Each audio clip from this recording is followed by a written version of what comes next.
Alice no País do Quantum, a física quântica ao alcance de todos, de Robert Gilmore. Leitura de Sônia Naomi Mimura. Capítulo 9. O baile de massacrados das partículas. Com o convite na mão, Alice subiu os largos degraus de pedra que levavam a uma grande porta polida. Ela não conseguia se lembrar de como tinha chegado ali, apesar de se lembrar de ter recebido o convite. Espero que seja este o lugar do baile de massacrados, seja lá o que isso for. Ela disse a si mesma, tentando se encorajar. Eu sempre termino nos lugares onde as pessoas querem que eu vá. Ela parou na frente da porta e a examinou. A tinta que a cobria era bem acabada e brilhante, num tom vermelho escuro. A maçaneta era de latão reluzente, assim como a aldrava, que tinha a forma de um rosto grotesco. A porta estava fechada e trancada. Através da fechadura, vinha uma alegre luz de velas e o som da música alta que tocavam no lado de dentro. Como entrar?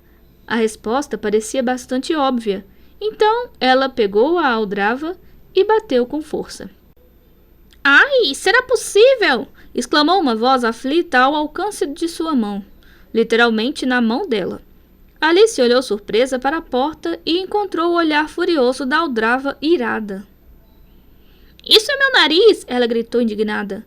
O que é que você quer? Sinto muitíssimo, disse Alice, mas pensei, por você ser uma aldrava, eu poderia usá-la para bater na porta? Como vou entrar se não bater na porta? Ela perguntou chorosa. Não adianta bater, disse a aldrava irritadiça. Estão fazendo tanto barulho lá dentro que ninguém ia conseguir ouvir você. E realmente havia um barulho enorme no lado de dentro. Ruídos de conversa, uma voz falando mais alto do que as outras, mas ainda não muito definida para quem estava do outro lado da porta. E, acima de tudo, a música. E como vou poder entrar então?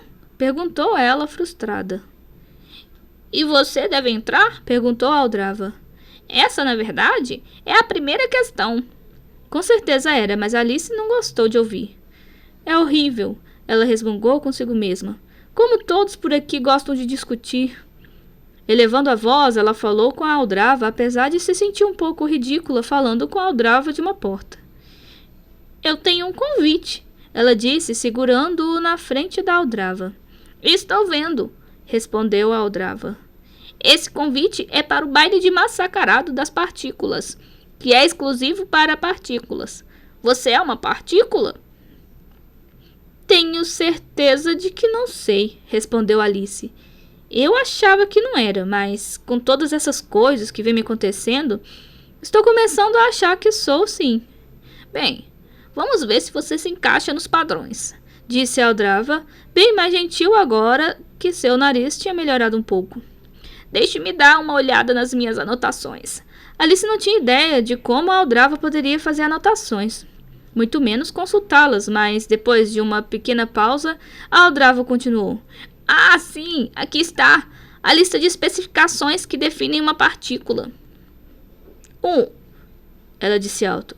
Quando você é observada, está invariavelmente numa posição relativamente bem definida? Sim, acho que sim, pelo que eu sei, respondeu Alice. Isso é bom, disse a aldrava, encorajando-a. 2. Você tem uma massa única e bem definida, sem contar as flutuações usuais, é claro. Tenho, meu peso não tem mudado muito já há algum tempo.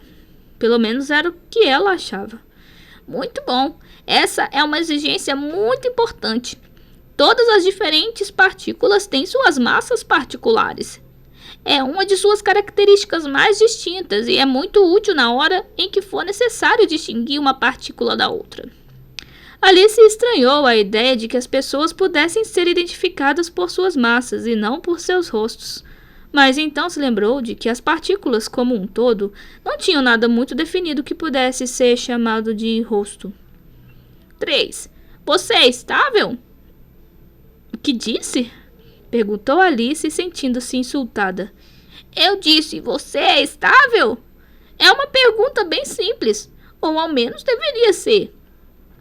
Essa exigência tem se tornado cada vez mais imprecisa. Antigamente era só você decai e vira alguma outra coisa. Se for provável que você venha a decair em algum momento futuro, é porque você é instável e pronto. Mas isso não bastava. As pessoas começaram a dizer: não podemos ter certeza de que as coisas duram para sempre. É por isso, um estado distinto que exista por um tempo suficientemente longo pode ser classificado como uma partícula. E então a pergunta é: o que é tempo bastante? Anos? Segundos? Ou o quê? Hoje em dia estão considerando até vidas menores do que 100 bilionésimos de segundo como sendo estáveis. Ela arrematou desgostosa. Então devo perguntar-lhe: você espera viver mais do que 100 bilionésimos de segundo?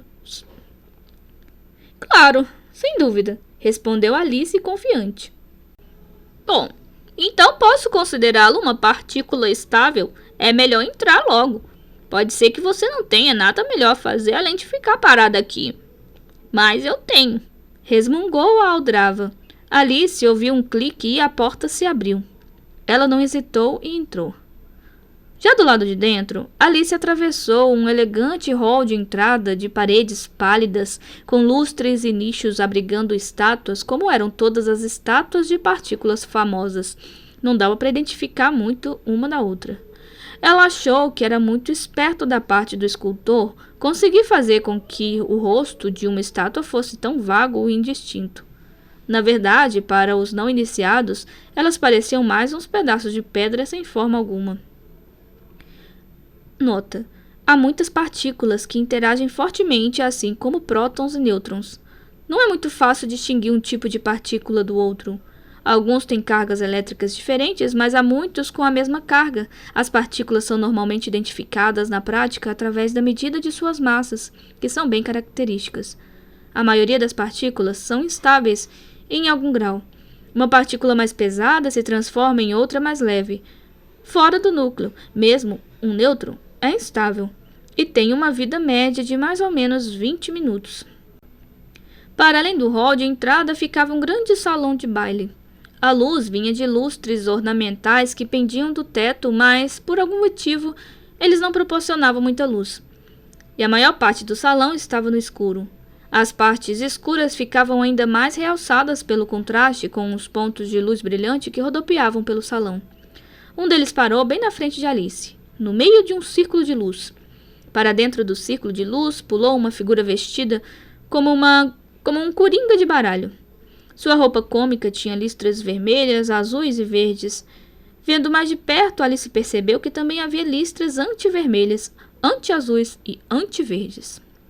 Ela nunca tinha visto essas cores antes. É uma pena que este livro não tem ilustrações coloridas, senão você poderia ver como essas cores são.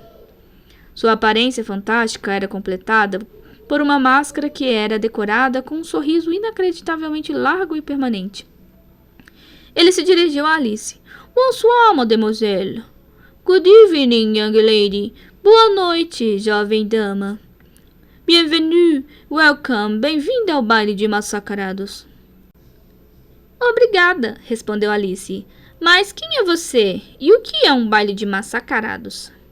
Eu sou o mestre de cerimônias deste baile de massacrados, ele respondeu. Que é o baile de máscaras das partículas. Uma noite de alegria e revelação, uma exploração do mistério por detrás da máscara. Todas as partículas vêm aqui para rodopiar com danças prazerosas e, em ocasiões propícias, tirar a máscara. A sua máscara, se me permite dizer, é particularmente imaginativa, ele acrescentou. Não estou usando máscara, Alice disse friamente. E como pode ter certeza disso? Todos nós usamos algum tipo de máscara. Só hoje nós já tiramos as máscaras 2 vezes. Não vejo como isso é possível, duvidou Alice. Só dá para tirar a máscara uma vez. Ou se usa uma máscara, ou não. Isto é certo. Isso depende de quantas máscaras se está usando. As partículas usam muitas máscaras. No começo da noite, tínhamos um grupo de átomos que tirou as máscaras e se revelou como uma multidão de elétrons e uns tantos núcleos. Mais tarde, eles tiraram as máscaras novamente e os núcleos tiraram as fantasias para mostrar que eram, na verdade, nêutrons e prótons, com alguns poucos pions entre eles. Acredito que haverá ainda mais revelações antes do final da noite. Mas agora... Ele gritou numa voz subitamente mais alta para que todos no salão o ouvissem. Continuem com a festa! Ladies and gentlemen, senhoras e senhores, peço que entrem alegremente na dança da colisão. Houve uma movimentação agitada e Alice viu que as partículas de seus pares começavam a dar voltas no salão. Não dava para dizer se eles estavam dançando realmente, mas com certeza estavam girando pelo salão, aumentando de velocidade gradativamente. O maior problema era que parecia não haver consenso quanto à direção em que todos rodariam. Alguns iam para um lado e outros para o outro. Cada vez mais rápido, os grupos de partículas passavam através uns dos outros. Antes que passasse muito tempo, duas partículas colidiram, produzindo um grande estrondo. Alice olhou preocupada para ver se alguém tinha se ferido no choque. Não dava para dizer se havia alguém machucado, mas uma coisa era certa: eles não eram mais os mesmos depois dessa interação. Emergindo e se afastando do lugar da colisão, Alice viu vários pequenos pions que ela achava que não estavam lá antes. E as próprias partículas que colidiram foram transformadas em coisas diferentes. Elas tinham ficado maiores e mais exóticas do que eram antes. Certamente não eram mais as mesmas. A dança continuou e mais colisões aconteceram, aumentando de quantidade conforme o tempo ia passando. A cada uma que acontecia, partículas nucleares relativamente conhecidas se transformavam em coisas novas e estranhas. Logo havia uma variedade assustadora de partículas, muito mais tipos do que Alice já tinha visto ou imaginava existir. Que visão maravilhosa, não é? Perguntou uma voz perto do ouvido de Alice. Era o mestre de cerimônias, sua máscara risonha a menos de um braço de distância. Uma bela reunião andrônica de convivas tão distintos. Uma esplêndida diversidade bariônica. Acredito que agora não haja dois deles que sejam o mesmo. Alice não entendeu muitas das palavras que ele usou e achou que era mais sábio não perguntar sobre elas. Ela só queria saber, da maneira mais simples possível, o que estava acontecendo. De onde vieram todos esses novos tipos de partículas? Perguntou. Eles foram criados nas colisões, é claro. Como você viu, as partículas estavam girando em volta do salão muito rapidamente, e por isso tinham bastante energia cinética. Quando elas colidiram, essa energia pôde ser convertida em energia de massa de repouso para que partículas de maior massa pudessem ser criadas. Nas diferentes colisões que ocorreram, diferentes partículas foram produzidas. Cada uma delas tem uma massa de repouso distinta que convenientemente serve para identificá-las, apesar de existirem outras diferenças mais sutis. Acredito que agora não haja mais aqui duas partículas com interação forte que estejam com a mesma massa. É isso que acontece em um baile de massacrados. Nota: partículas podem ser criadas em processos de colisão. A energia cinética das partículas que colidem sendo convertida para produzir a energia da massa de repouso das novas partículas. Muitas dessas partículas foram descobertas e classificadas em vários grupos de simetria, mas agora se sabe que elas são diferentes combinações de quarks, assim como átomos são combinações de elétrons com prótons e nêutrons em seus núcleos. Os férmions ou baryons contêm 3 quarks, enquanto os bósons ou mesons contêm 1 quark e 1 antiquark. Mais uma vez, ele elevou a voz e se dirigiu a todos no salão. A dança acabou. Por favor, reúnam-se com seus devidos multipletos. A seu comando, as partículas reunidas começaram a se dividir em pequenos aglomerados, espalhados pela sala. Alice viu que a maioria se reunia em grupos de 8 partículas, 6 dispostas na forma de um hexágono e 2 unidas no meio delas. Alguns poucos grupos tinham 10 partículas num desenho triangular, com 4 partículas formando a base. Aí estão as partículas arrumadas em seus grupos de simetria, disse o mestre de cerimônias baixinho para Alice. Esses grupos são aglomerados de partículas que têm todas o mesmo valor para alguma propriedade, tal como spin. Veja que há alguma regularidade em todos os diferentes agrupamentos. Isso é um sinal de que há alguma similaridade por debaixo da pele, ou melhor, por debaixo da máscara. Você deve reconhecer alguns dos membros daquele grupo mais próximo, ele acrescentou. Alice olhou para as 8 partículas que estavam perto dela e viu que as 2 que formavam o lado superior da figura com 6 lados eram um próton e um nêutron. As outras, porém, eram desconhecidas para ela. O nêutron e o próton acho que você já conhece. Na próxima fila temos a partícula sigma, que pode aparecer tanto com carga elétrica positiva, negativa ou nula. Como consequência, pode aparecer como se fosse 3 partículas diferentes. No centro do desenho temos a lambda, que é uma partícula única sem carga. São todas partículas muito estranhas. Ele completou. Ver nota 1 no final do capítulo. Parecem todas muito estranhas para mim. Alice concordou ao examiná-las mais de perto. Não. Estranheza é só o nome de uma propriedade possuída por certas partículas e que, por acaso, foi nomeada assim, estranheza. É como se fosse carga elétrica, só que completamente diferente, disse ele sem explicar muito. As partículas que restam se apresentam em 2 estados carregados e por isso há 2 delas, ele explicou. E duplamente estranho, é claro. Claro, Alice repetiu. E agora chegou a hora, ele gritou de repente, falando alto e claro para que sua voz ecoasse por todo o salão. Agora é a hora do desmascaramento final da noite.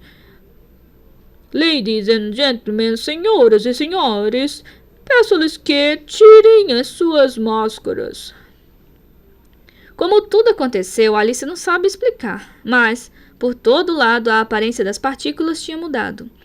Ela olhou para a partícula que estava mais perto dela, que era aquela que o mestre de cerimônias tinha chamado de lambda. Ela não parecia mais como uma partícula, e sim como um tipo de sacola dentro da qual Alice conseguia ver 3 formas.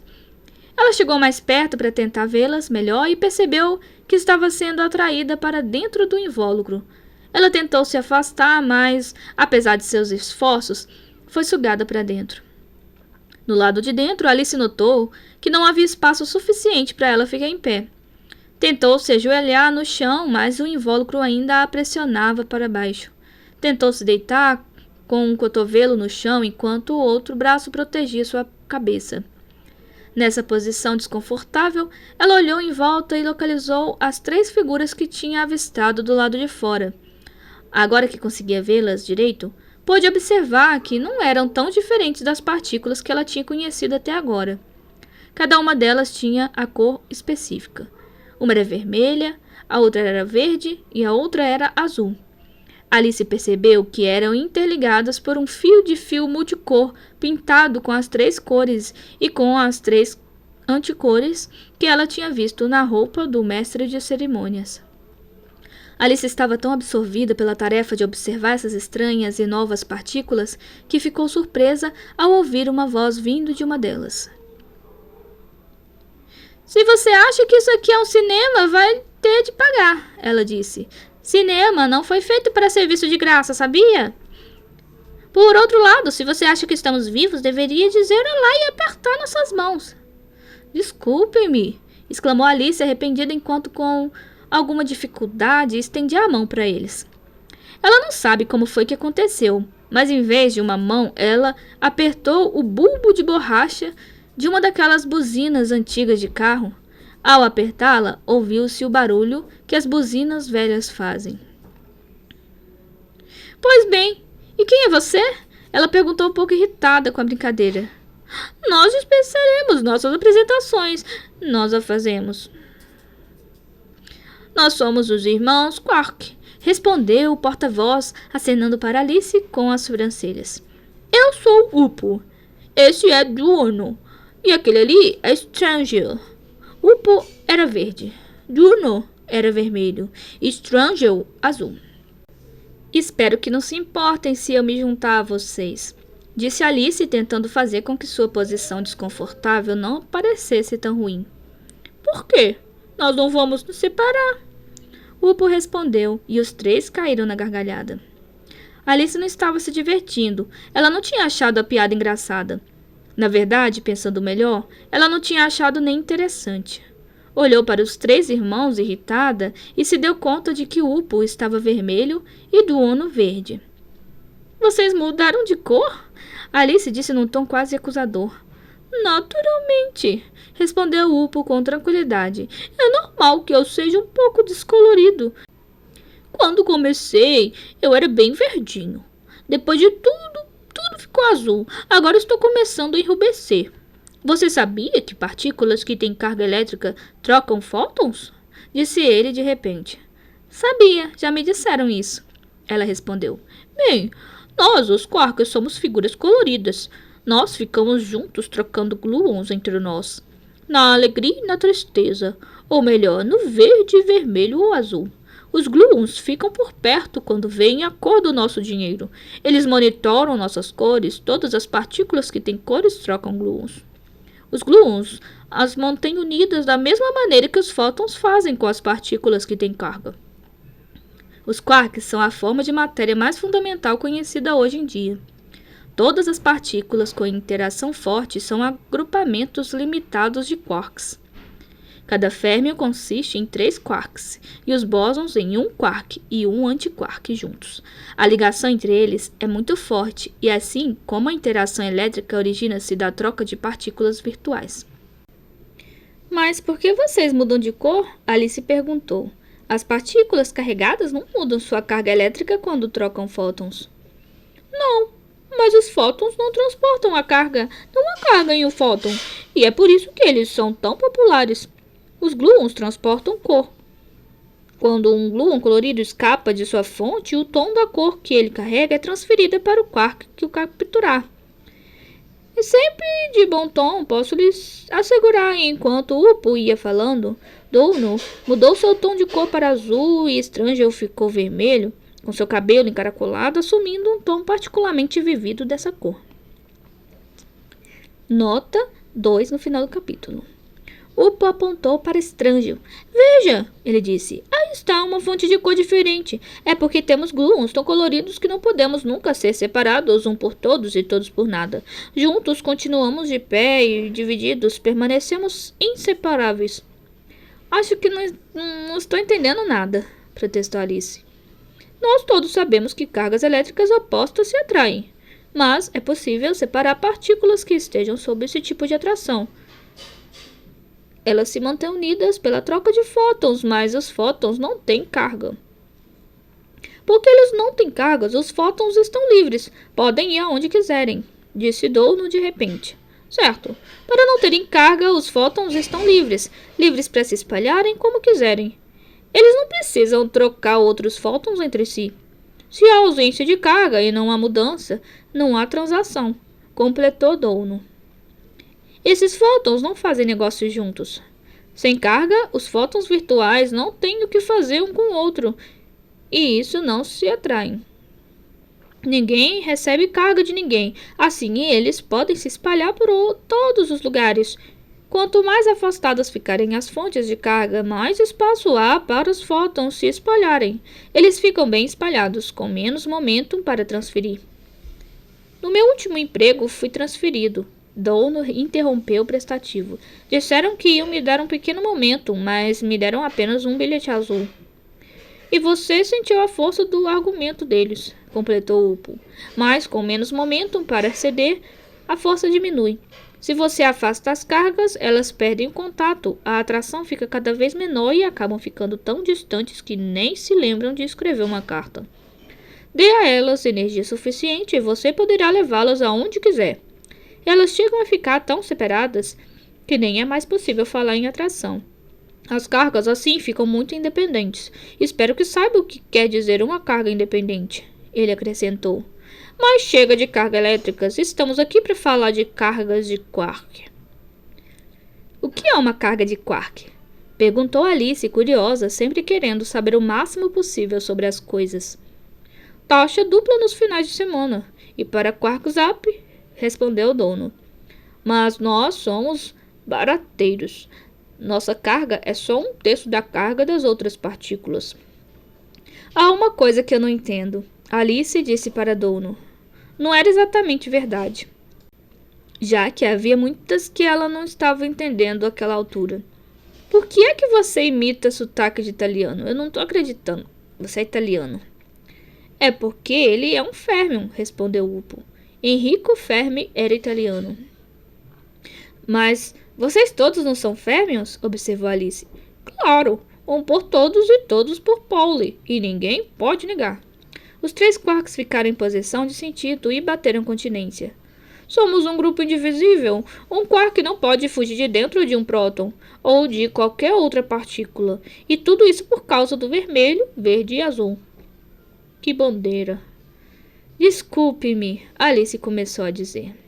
Nota: muitas partículas têm carga elétrica, e é um fato notável que as partículas observáveis tenham cargas todas do mesmo valor. Algumas partículas têm carga positiva, algumas têm carga negativa, mas a quantidade é a mesma para todas elas. Essa quantidade é normalmente chamada de carga do elétron, simplesmente porque o elétron foi a primeira partícula a ser descoberta. Estimativas sobre as cargas elétricas dos quarks mostram que com eles é diferente. Um quark pode ter uma carga positiva com 2/3 da carga de um elétron ou ter uma carga negativa com 1/3 da carga de um elétron. Porque os quarks não podem escapar de seus agrupamentos, essas cargas fracionárias não podem ser observadas diretamente, mas há fortes evidências de que estão corretas. Saúde! Respondeu Upo, mas Alice continuou determinada. Não sei o que você quer dizer com bandeira. É claro que não, até que ele diga. Eu quis dizer, aí está um bom argumento final. Mas bandeira não quer dizer isso, protestou Alice. Quando eu uso uma palavra, ela significa aquilo que eu quiser, nem mais nem menos.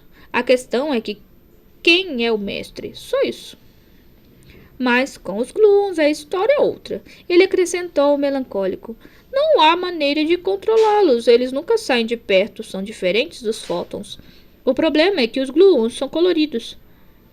E cor gera gluons, assim como cargas elétricas geram fótons. Por isso, todos os gluons emitem novos gluons, e esses gluons emitem mais gluons. Você começa com 1 ou 2 e acaba com centenas. É como quando a família da sua esposa vem passar uns tempos na sua casa. É porque todos estão emitindo gluons, todos ficam juntos, assim como a família do seu cônjuge. Em vez de se espalharem numa nuvem confusa, como fazem os fótons, eles se aglomeram para formar os resistentes fios coloridos de gluons virtuais que você vê aqui. Por estarem assim aglomerados, eles não estão livres para se espalharem como os fótons. Não existe um grupo livre. Quando um quark se afasta, ele logo chega ao final do fio. Se tivermos bastante energia, os gluons dão mais uma linha, mas ainda assim continuamos presos na extremidade dela. Por mais longe que fomos, a atração dos gluons nos faz voltar. Não podemos nos libertar, mas é possível fugir com uma ajudinha dos amigos.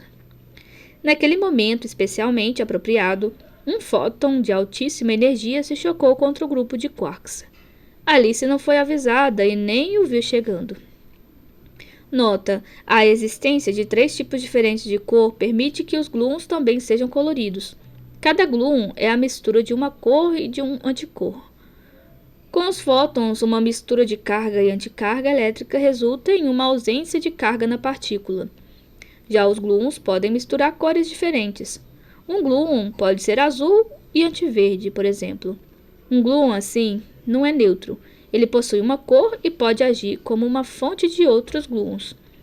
Isso significa que os gluons também estão ligados uns aos outros e formam fios estreitos que mantêm os quarks unidos, em vez de os espalhar por aí, como é o caso dos fótons. Na verdade, ela agora se deu conta. Os fótons se movem tão rápido que não dá para vê-los vindo. Só os vê depois que chegam. Esse fóton colidiu com o Strangle, estimulando-o a ponto de deixá-lo num frenesi louco e fazendo-o correr para longe, tocando alto a sua buzina. Atrás dele, o fio se esticava mais e mais. Alice viu que, Por mais que se esticasse, o fio não ficava mais estreito, nem parecia enfraquecer. Era óbvio que ele podia ser esticado indefinidamente, e que o quark em fuga logo ficaria sem energia, sem chance alguma de escapar. Mas assim que Alice chegou a essa conclusão, a corda se rompeu. Onde poucos momentos antes havia uma longa e maleável corda que estava absorvendo toda a energia que o fóton tinha fornecido, havia agora 2 pedaços de corda, muito curtos, com um intervalo que ia crescendo gradualmente entre eles. Em cada lado dessa quebra havia aparecido um novo quark, cada um deles preso a uma das pontas soltas da corda. Na ponta da corda que permanecia presa aos 2 quarks que tinham ficado com Alice, surgiu um quark que parecia exatamente igual ao dono, mas que tinha uma cor diferente. Estranho, que se afastava rapidamente, arrastava consigo seu próprio pedaço de corda, em cuja extremidade pendia uma versão invertida de dono. Alice deduziu corretamente que esse era provavelmente um antiquark. O que foi que aconteceu? Alice perguntou confusa. Você acabou de ver um quark escapar com a ajuda de seus amigos de lugares inferiores. Amigos do vácuo, na verdade. E não é possível descer mais do que isso. Não dá para separar uma corda de gluons uma vez que ela tenha visto a cor de um quark. Por isso temos de enganá-la com algo que pareça muito com um quark. O que, por exemplo? Alice perguntou. Outro quark, é claro. Quando a corda de gluons foi esticada bastante e contém energia suficiente para criar as massas de repouso de 2 quarks, nós cortamos a corda e aí tudo acontece. Uma ponta ganha um quark novo e a outra não. Tem um nó na corda? Perguntou o dono, um dos donos. Parece que um quark numa ponta e um não quark na outra. O que é um não quark? Alice perguntou. Um antiquark. E se você acredita nisso, deveria conhecer meu tio. Parte da corda original sumiu ao longe, levando energia e conectando o ausente Strangle ao novo antiquark. Está vendo? A ausência faz com que o outro vá mais além. Ele pode ter escapado, mas não está livre, protestou Alice. Mesmo com uma ligação, ele está livre. Está livre de nós, mas permanece ligado com seu antiquark. Ele vai virar um bóson. E como se fosse um pion, mas pions são traiçoeiros e nesse caso o que eles formaram foi um kaon. Você não verá um quark livre, mesmo no mar dos quarks, mas isso é outro balaio de gatos ou de peixes. Tem peixes no mar de quarks? Dono perguntou. Não há nada mais piscoso no mar de quarks. A única finalidade dele é abrigar os pares virtuais quark e antiquark. A única. Essa única coisa eu entendi. Além da virtualidade, mas por que há peras no mar? Brincou o dono. Esqueça o mar, respondeu Upo. Ou eu ficarei mareado. O negócio é que você nunca vai ver um quark sozinho. Ver nota 3 no final do capítulo. Isso quer dizer que vocês vão ter de ficar aqui para sempre sem a menor esperança de mudança? Perguntou Alice preocupada. Mas nós podemos mudar com certeza. Dizem que mudar é tão bom quanto descansar, mas eu me sinto totalmente à vontade para discutir a interação fraca. Ouvi falar dela enquanto estava visitando o núcleo. Acho que tem a ver com o decaimento beta dos núcleos, seja lá o que isso for. É a mesma coisa, na verdade. É uma coisa muito mais aberta. O que acontece é que um nêutron dentro do núcleo se transforma em um próton e um nêutron, produzindo uma outra partícula chamada neutrino. Esse neutrino não tem carga, nem massa, nem interação forte. Ele não faz muita coisa como a maioria do pessoal que eu conheço. De qualquer forma, essa é a história que nós contamos. O que realmente acontece é que um quark down dentro do nêutron se transforma em um quark up, em um elétron e em um neutrino. Quando o quark down se transforma em um quark up, tudo fica para cima. Ele eleva a carga, o nêutron se transforma em próton, e é isso aí. Fique por perto e pode ser que você tenha sorte. Mal tinha ele acabado de falar, quando uma providencial coincidência, um dos Downos começou a sair do foco, se transformar e perder sua identidade. Após um momento de transição, Dono não estava mais lá, e em seu lugar estava uma duplicata de Upo. Quando ele deu um passo para o lado, Alice viu um elétron sair correndo do mesmo lugar. Ele foi seguido ainda por uma outra partícula. Alice só a viu de relance, pois era dificilmente observável e muito difícil até de se ver. Ela deduziu que era o neutrino, em seu papel neutral de ignorar e ser ignorado por tudo e por todos. O grupo de 3 quarks agora consistia em um dono e 2 upos idênticos. Idênticos a não ser pelo fato de que naquele momento um estava verde e o outro azul. Puxa, disse Alice, que coisa mais impressionante! Obedientemente, os 2 upos retiraram em perfeito uníssono. Que coisa mais impressionante! Mas o que você esperava? Os 2 acrescentaram. Quando as partículas intercambiadas em uma interação têm carga elétrica, fótons não têm carga elétrica, mas isso aqui não é um feixe de luz. Quando uma fonte emite uma dessas partículas carregadas, ela precisa compensar a carga. Não se permite flutuações aqui, entende? Quando a carga elétrica de uma partícula muda, ela passa a contar como uma partícula diferente. Você já deve ter ouvido falar da compensação de cargas. É assim que nós, quarks, mudamos. Ele completou. Mas de onde veio aquele elétron? Alice perguntou, sentindo que a explicação deixava a desejar. As partículas intercambiadas na interação fraca são chamadas de W. Upo começou a falar inconsequentemente. O quê? Respondeu Alice, esquecendo sua boa educação por alguns momentos. Que? Não só W. Não é um grande nome, mas é tudo que eles têm, pobrezinhos. Existem 2 deles. Um é o W, mas o outro é o W menos. Ninguém nunca perguntou o que significa esse W. Ele arrematou pensativo. De qualquer maneira, continuou, os Ws, como os amigos os chamam, são muito amigáveis. Se misturam com qualquer um e interagem tanto com os leptons quanto com os hadrons, com elétrons, assim como com as partículas que sofrem interação forte também. Então, quando um quark down decide que é hora de se transformar em um quark up, a carga deve ser elevada. A carga elétrica do quark aumenta e ele emite uma partícula W- para equilibrar as coisas. Esse W, por sua vez, segue as regras e interage com um neutrino que esteja de passagem e que não tem carga alguma, transformando-o em um elétron que tem carga elétrica. O elétron se vê acompanhado por um monte de partículas com interação forte, coisa que não tem direito, e vai embora o mais rápido possível. Ver nota 4 no final do capítulo. Mas onde é que o W encontra um neutrino para transformar em elétron? Perguntou Alice meio confusa. Não achei que o neutrino já estivesse lá. Achei que ele era emitido depois do decaimento, junto com o elétron. Ah, é aí que ele engana a todos. Você achava que ele tinha de estar lá antes, mas em vez disso, ele estava lá depois. Você está esperando que ele chegue do passado e ele vem de fininho, voltando do futuro a tempo de chegar bem na hora em que precisam dele. É claro que por ter vindo do futuro, ele continua por aí depois, esperando a hora de chegar. Dessa forma, ele consegue ser tanto o neutrino convertido pelo W, quanto aquele emitido depois do decaimento. Isso diminui bastante os custos operacionais. Mas como é que ele pode vir do futuro? Perguntou Alice. Ao perguntar, ela sentiu claramente que já sabia a resposta. É um antineutrino, é claro. Um dos meus antis favoritos. Toda partícula tem uma antipartícula que viaja para trás no tempo e, por isso, é o completo, oposto do original. Esse é o grande princípio das antipartículas. O que quer que seja, sou contra. E não há nenhuma maneira de vocês ficarem livres? Alice perguntou, querendo deixar isso bem claro. Não há nenhum jeito, ele assegurou.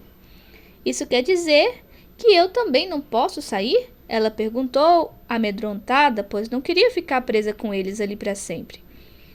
Claro que pode. Como você não tem cor, os gluons não vão segurar você.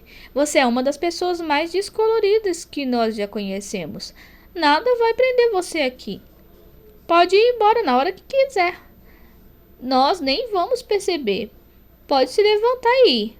Só não se esqueça de deixar uma gorjeta. Parecia simples demais, mas ainda assim Alice tentou. Ela se levantou e viu que de fato nada a impedia de deixar o grupo a qualquer hora. Ela se espreguiçou depois de ter ficado tanto tempo em um lugar tão apertado, olhou em volta e viu que estava de cara com a máscara com o mestre de cerimônias. Sua máscara sorridente estava pertinho do rosto dela. Ela olhou para ele, hipnotizada por seu sorriso largo e imóvel e por suas escuras órbitas oculares. Lá dentro do profundo negrume, onde os olhos dele deveriam estar, Alice imaginou ver o intenso brilho azul como uma estrela distante numa noite clara de inverno. Gostou do seu encontro com os Quarks? Ele perguntou alegremente.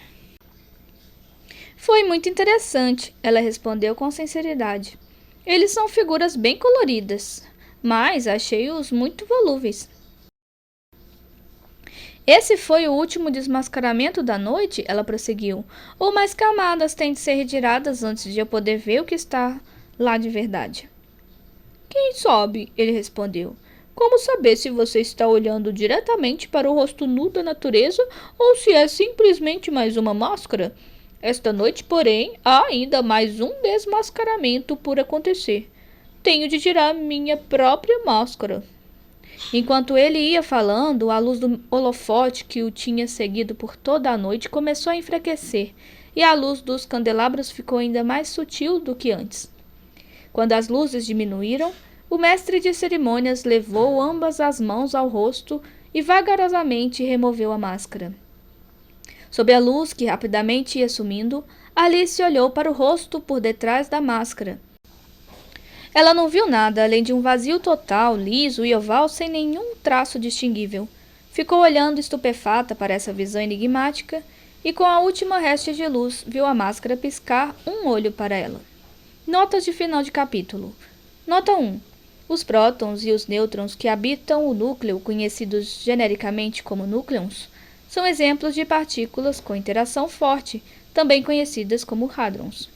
Existem muitos outros hadrons, apesar de nem todas as partículas participarem da interação forte. A classe de partículas conhecida como leptons não sente a interação forte.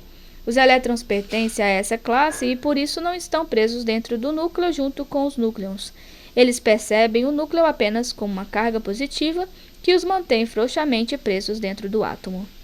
Experimentos em física de altas energias levaram à descoberta de centenas de partículas com interação forte. É uma situação já bastante familiar na física. Sempre que uma classe contém um número muito grande de elementos, normalmente se descobre que eles são compostos por algo ainda mais básico. Os vários compostos químicos identificados são todos compostos por átomos. Existem 92 variedades naturais de átomos que são estáveis e todos são compostos por elétrons arrumados em números variáveis em torno de um núcleo central. Os núcleos, por sua vez, são compostos por nêutrons e prótons unidos pela troca de pions, que foram mencionados no capítulo anterior.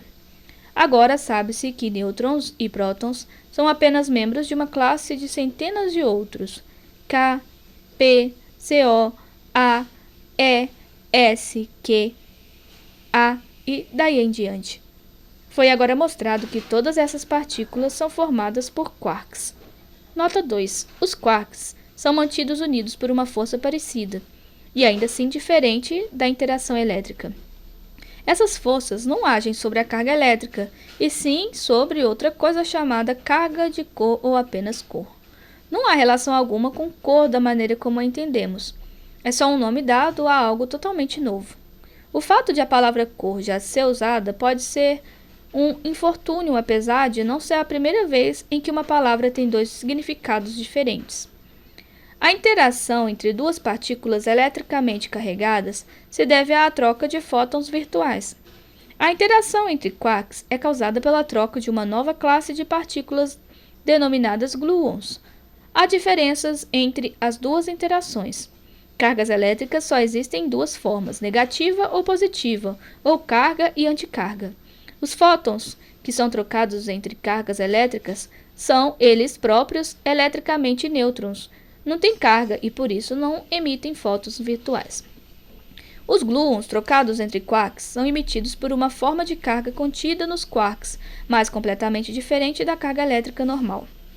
Ela é chamada de carga de cor, apesar de não ter nada a ver com as cores que nós vemos. Enquanto há apenas uma forma de carga elétrica, juntamente com seu oposto ou anticarga, há 3 tipos diferentes de carga de cor, denominadas azul, verde e vermelho. Novamente, deve ser enfatizado que esses nomes são simplesmente convenções e nada têm a ver com as cores normais. Associada a cada cor, há uma anticor, e há 2 maneiras de se criar objetos de cor neutra. Com cargas elétricas, só é possível criar um objeto eletricamente neutro através da combinação de carga e anticarga, carga positiva e negativa. Há 2 maneiras de se criar partículas de cor neutra através da combinação de uma cor e uma anticor, como nos bósons, ou da combinação de todas as 3 cores dos quarks, como nos férmions. Nota 3. Quando as partículas estão unidas pela interação elétrica, a energia potencial na ligação diminui rapidamente quando elas se afastam. Se a uma partícula for fornecida energia bastante, ela pode se liberar completamente, como um foguete que atingiu a velocidade de escape e tem energia suficientemente para escapar da atração gravitacional da Terra. Contudo, quando um fio de gluons já foi esticado, a mesma quantidade de energia usada antes só vai esticá-lo um pouquinho mais. É como esticar um elástico, fica cada vez mais difícil quanto mais você o estique. É também semelhante a um elástico neste sentido, ao ser esticado, ele pode se romper. O fio de gluons é capaz de absorver mais e mais energia conforme os quarks se separam e o fio vai sendo esticado. Uma hora ou outra, a energia no fio é mais do que necessária para criar um par quark-antiquark. No lugar do sistema original de 3 quarks, aparecem 2 sistemas distintos, um com 3 quarks e o outro com um quark e um antiquark. Em vez de liberar um quark livre, a energia cria uma nova partícula, um bóson. E sempre isso o que acontece, e quarks livres nunca são criados. Nota 4. Apesar de quarks não serem capazes de escapar das partículas em cujo interior estão presos, eles conseguem mudar de um tipo para o outro. Isso se deve a um processo peculiar chamado interação fraca. A interação fraca é um processo bem liberal que interage literalmente com qualquer coisa. A interação eletromagnética afeta somente as partículas que têm carga elétrica. A interação forte afeta apenas as partículas com interação forte, ou hadrons, e não os leptons. A interação fraca afeta a todos, apesar de seu efeito ser bastante lento e fraco, pois essa é uma interação fraca. A interação fraca é peculiar por poder alterar quarks. Ela pode fazer com que um quark down ou um quark estranho se transforme em um quark up. Nesse processo, a carga elétrica do quark é alterada e a carga extra é levada embora pelo bóson W. O tipo de partícula trocada na interação fraca. Essa carga pode, então, ser transportada para leptons recém-criados, um lepton e um lepton sem massa eletricamente neutro conhecido como antineutrino. Isso ocorre no processo de decaimento beta-nuclear, em que o núcleo radioativo emite um elétron rápido. Esse processo é conhecido há muitos anos, mas era estranho porque estava claro que não havia elétrons disponíveis dentro do núcleo para serem emitidos dessa forma. O elétron é criado durante o processo de decaimento. Por não estar ligado, sai do núcleo imediatamente.